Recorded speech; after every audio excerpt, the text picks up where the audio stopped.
Hi guys and welcome back to the Mighty Blues. My name is of course Cameron and welcome back today to another video. It is the weekly news roundup, the show where we sit down on a Friday and talk about all of the latest Everton news from the last 7 days or so. Carlo Ancelotti has had his pre-game press conference today ahead of tomorrow afternoon's Premier League fixture against Burnley at Turf Moor. He gives some information on injuries and he confirmed that Seamus Coleman and Luca Dean are only two players that are out with injury and are unavailable for tomorrow's game. He didn't mention John-Philip Aubameyang, so we're assuming that John-Philip Aubameyang is of course still out, but he spoke about Seamus, he spoke about Luca Dean. Luca Dean has been posting a couple of videos and pictures on social media over the last 48 hours or so of his recovery, and he seems to be getting on really well. He had a little Q&A session with some fans on Instagram. I think it was on Wednesday or Thursday, and somebody asked him how his legs feeling, and he said it was feeling much better after the surgery. He was in hospital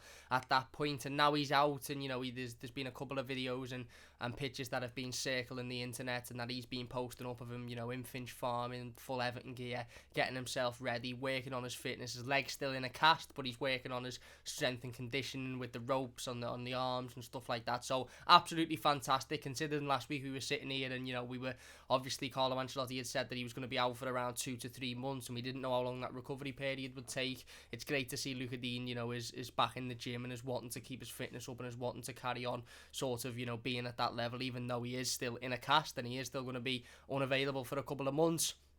He's still working on his fitness and he's still determined to get back as soon as possible. But Carlo did confirm that he would be, of course, out of tomorrow's game, which we already knew. He also was asked about Seamus Coleman. He said Seamus has returned to Finch Farm to train individually. He was pictured at USM Finch Farm today. However, he is still unavailable for tomorrow's game at Burnley, which leaves the burning question about who will play at right back. Will it be Alex Iwobi again? If we play a 5 at the back, will it be Tom Davies? Will it be John Joe Kenny? Will he return?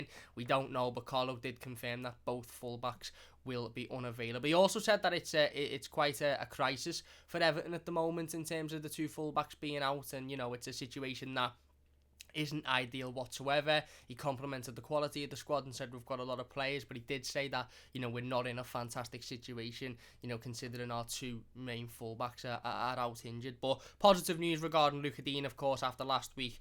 He's had his surgeries himself, said he feels a lot better and he is in the gym and he's still doing some stuff that he can do with his arms and his strength and conditioning and etc., even whilst his legs in a cast, which I think is it's detriment to his character and his ambition really to get back to playing. He's literally only been out of hospital a matter of days and he's back in training, trying to keep his fitness up, which is obviously fantastic. Carlo Ancelotti was also asked about Niels Nkunku and why he did not start the game against Leeds last week. Of course, when the injury news broke about Luca Dean, we were all under this impression that Niels Nkunku was going to start the game against Leeds and be given his opportunity. And when the team news was released last Saturday and we saw Alex Iwobi playing at left wing back, we all sort of, and Niels Nkunku wasn't even in the team, we all sort of felt like, well, what's going on here then? Why isn't he included? Carlo Ancelotti said, Nkunku, it is not his fault. I have 11 players. The squad is really big. He is still young. He needs more experience. He will have time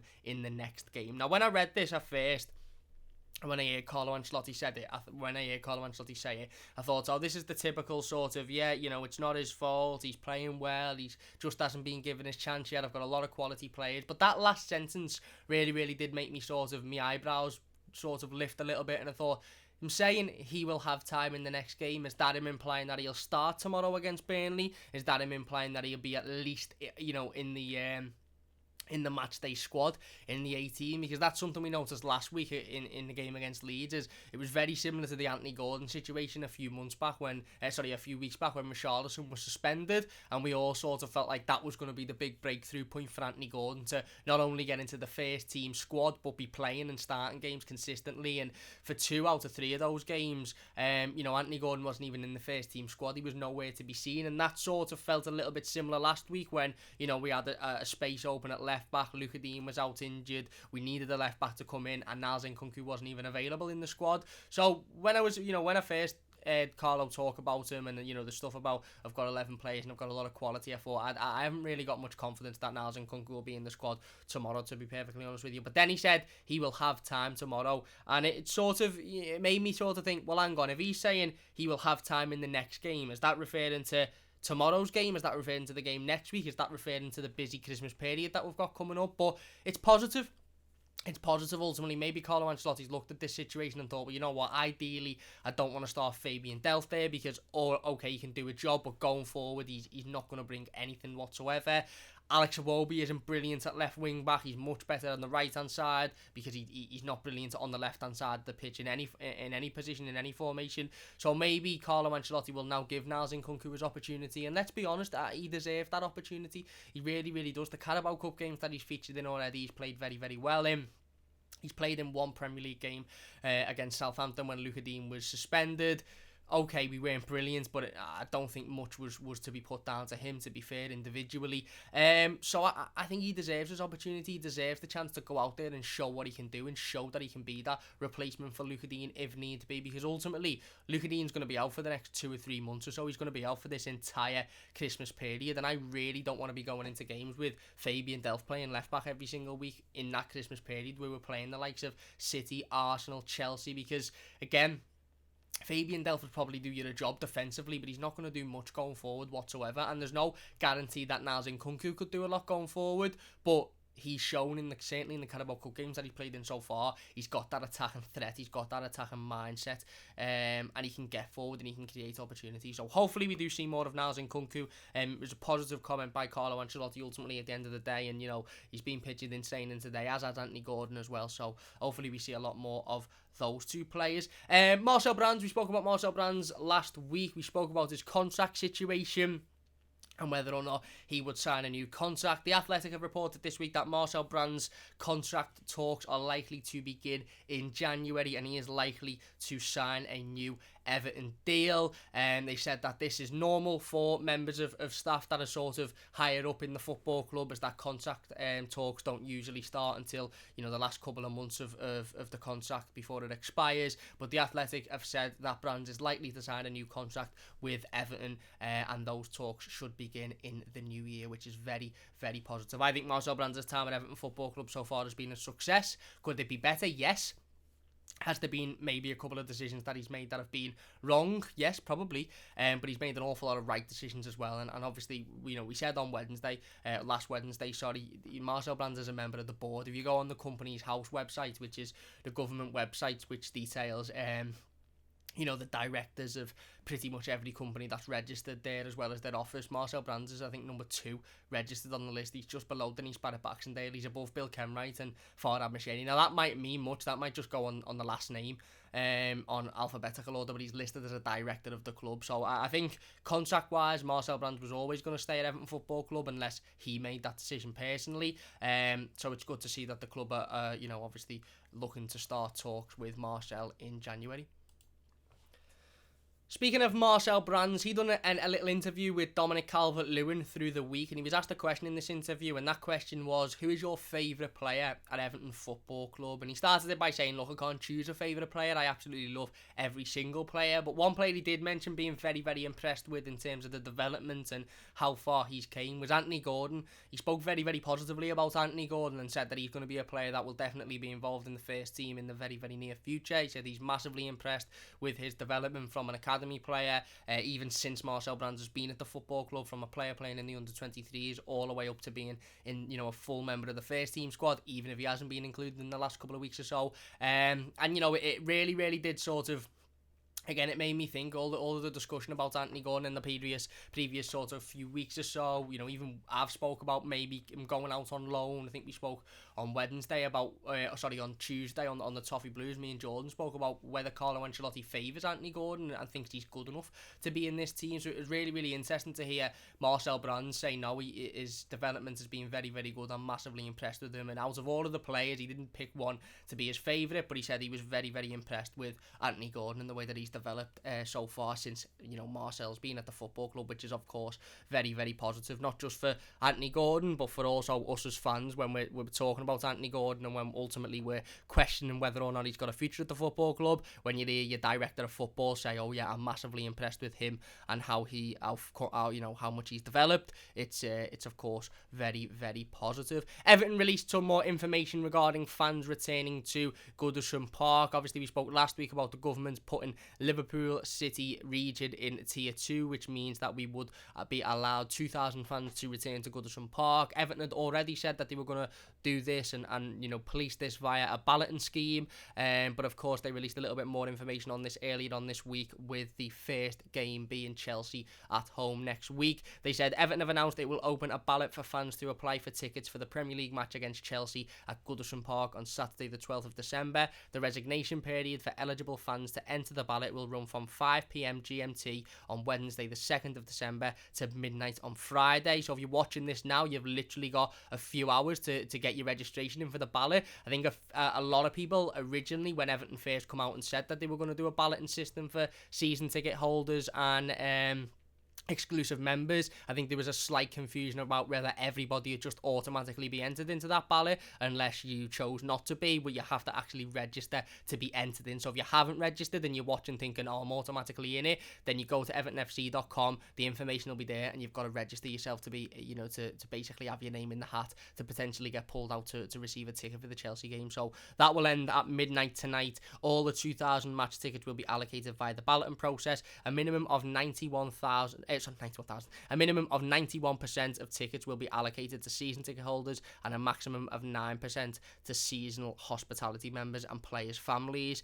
So obviously the large majority of tickets going to season ticket holders there. In support of Liverpool City Region mass testing programme, all fans who are successful in the ballot will need to provide a confirmation of having received a negative COVID-19 test result on the day of the game or the day prior to gain entry into the stadium. I think that's a really, really important point, by the way. You can read and find out a lot more about that on evertonfc.com. There's a lot more information. I've picked out the sort of biggest bits of information and the most important bits, in my opinion, but there's a little bit more information there from the football club, so go over to evertonfc.com and have a look at that if you haven't already. Like I said, you've got till midnight to register in the ballot for the to potentially be in with a chance of getting a ticket for the Chelsea game. But that's really, really interesting. That last point that we said there is fans will have to provide a negative test result from either the day of the game or the day prior to the game. Now, I think this is sort of using the mass testing scheme, certainly within Liverpool City Centre, where a lot of people have been able to go and get a test and within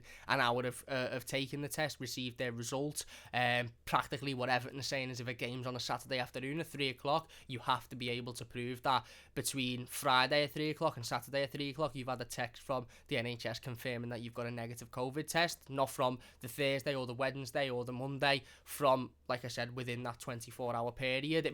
They say the day before, so if you went on Friday at 9 o'clock in the morning, you may be allowed, that may be okay, but if you went on Thursday, that'd be, more than one day before, so they wouldn't allow that. So that's really, really important to remember, is that if you do get picked out the ballot and you are getting a ticket to Goodison Park and you're thinking, right, okay, Sand, I just turn up on Saturday afternoon as is, or Saturday night it is, isn't it, because the game against Chelsea's 8 o'clock, I just turn up on Saturday night as is and go in, you'd have to provide a negative test and the negative test result, which I think is a text message that comes through on your phone from the day before or the day of the game. So the game against Chelsea, for example, is an 8 o'clock kickoff on the Saturday, so you could go Saturday morning or Saturday afternoon, providing that you will get your result back within that day. But like I said, it's a big key bit of information that I think is worth noting, because probably there's different football clubs that aren't doing that. There's football clubs that some are just saying you've got to wear a mask and you've got to get your temperature checked, which obviously means that you just have to turn up on the day and get your temperature checked. But Everton is saying that you will have to provide confirmation of a negative test from either the day before or the day of the game. So big bit of information there to think about and obviously to cover when talking about fans returning to Goodison. Like I said, the rest of the information on that is on evertonfc.com. Go over there, check it out, and register for the ballot if you haven't already and you're interested in going the game. If you're not interested for whatever reason, then you don't need to. It doesn't affect you. The referees have been announced for tomorrow's game against Burnley. Anthony Taylor will referee the game on field. And the VAR officials will be Mike Dean and Andy Halliday. Anthony Taylor being the on-field referee and Mike Dean being the VAR referee. Could you have got two other referees that really don't like Everton as much? No, I'm not going to go into it with this, let's make an excuse before the game's even kicked off. But there you go. They are the officials, matchday officials for tomorrow's game against Burnley. Make of that what you will. The FA Cup third round draw was taken earlier on this week. Everton were drawn against Rotherham at Goodison Park. That game will be played on either the 9th or the 10th of January, which is, I believe, either a Saturday or a Sunday. Good result there for Everton. Really, really good result. Again, Rotherham, a team obviously in the lower leagues. Decent side, but, we could have had a much more difficult game. It'll still be a difficult game. We'll still have to turn up. We'll still have to obviously be... show our best performance, but again, it's a nice fixture. It's a nice fixture going into the third round of the FA Cup. Not to be sort of underestimated. I'm not going to sit here and say dead easy because me will turn around and get beat. But it is a nice, it's a nice draw that for Everton. Everton will play Rotherham at Goodison Park in the FA Cup third round on either the 9th or the 10th of January. An Everton legend celebrated his 65th birthday on Monday. Andy Gray was 65. Big happy birthday to Andy Gray for Monday. Obviously, massive member of that Everton side in the 80s. Fantastic striker. And we do wish Andy had a fantastic day on Monday. And then just to finish off this week's weekly news roundup with a bit of transfer news. There has been a couple of rumours over the last few days or so, starting with Fabrizio Romano, who has said that Juventus midfielder Sami Khedira has never said that he won't leave Juventus in January. He is apparently open to a move to the Premier League and would like to work with Carlo Ancelotti again. This is a rumour that come up a couple of times over the last few weeks or so regarding Sami Khedira and wanting to play under Carlo Ancelotti. I think it's very, very interesting. Is he what we need at the moment? I question that, because I just don't know if he's got the pace and the energy in the middle of the park that we so desperately require at the moment. But he's a good player, obviously Champions League proven, very experienced player, played under Carlo Ancelotti before. So again, if Carlo Ancelotti wants to make that deal happen, then we have to trust in Carlo's decision. But it looks like Sami Khedira isn't ruling out a move away from Juventus, and he is in favour of joining the Premier League and wants to play under Carlo Ancelotti again, as I'm sure a lot of players would like to as well, because he's a fantastic manager. According to Calcio Mercato, Everton are interested in Brentford striker Ivan Toney. The 24-year-old has scored 13 goals in 15 games so far this season, which is an absolute fantastic return for a striker, nearly as good as Dominic Calvert-Lewin's return. Do I believe this one? I don't know. To be honest with you, if Everton are prioritising striker in the next couple of transfer windows, then I'm quite worried, because there's very clearly other positions on the pitch that we need to target before we even look at bringing in another striker. He's a very, very good player, performed very well in the Championship, of course. 13 goals in 15 games is a fantastic return, but again, it's coming from a source who have got things wrong before in the past. And again, like I said, I think Everton going into the next couple of transfer windows will be prioritising other positions rather than centre forwards. And the last transfer rumour and bit of news for today is, according to Mundo Deportivo, Carlo Ancelotti is interested in bringing Barcelona defender Samuel Umtiti into Everton Football Club, and Barcelona could cut their €12 million asking price down in order to get him off the books. Good defender, good centre-half, but ultimately has had a lot of injuries in his time so far at Barcelona, and therefore I'm not too convinced. And again, if centre-back is a position that Everton are focused on in the summer, then I think we should be worried, because we've got two £30 million centre-backs currently at the club in Mina and Keane, and we've just signed a £20 million young centre-back. So that's £80 million worth of centre-backs. If we then need another one, then somebody needs to be pulled into an office and had Stern words with, because that's not good enough whatsoever. Anyway, that is it for today's weekly news roundup. One thing I do want to mention before we finish up as well, I'm sure you've seen if you follow us on social media, Jess, who is my better half, has been making these lovely keyrings. Here's one that she's made in Everton colours there. We'll get the camera to focus. It's blue and white. It's not focusing too much because there's glitter in it. They're absolutely fantastic. You can find Jess's Instagram in the description down below. Brilliant little keyrings, lovely presents, very affordable price as well. With Christmas coming up, they're absolutely fantastic. She doesn't just do Everton colours, by the way. She does different ones with rose petals in, and other little bits of rose gold glitter, and pretty much most colours under the sun. So if you're interested in them, Jess's Instagram is down in the description. I'll put her Twitter down in the description as well. You can direct message her. You can ask her on a Make It Snappy Instagram, or the personal one, which I think is in her Twitter bio. So go and message Jess if you're into them. Like I said, very, very affordable and brilliant little Christmas stocking fillers. They are absolutely fantastic. I've got a couple now myself. Anyway, that is it for today's weekly news roundup. If you have enjoyed it, please do hit that like button. It does only take a second. If you're new to the channel, don't forget to subscribe as well. Really, really do appreciate it. Me and Cal sat down and done the game preview ahead of tomorrow's game against Burnley, so if you haven't checked that out, please do so. It does only take a second. It should be live on the channel now.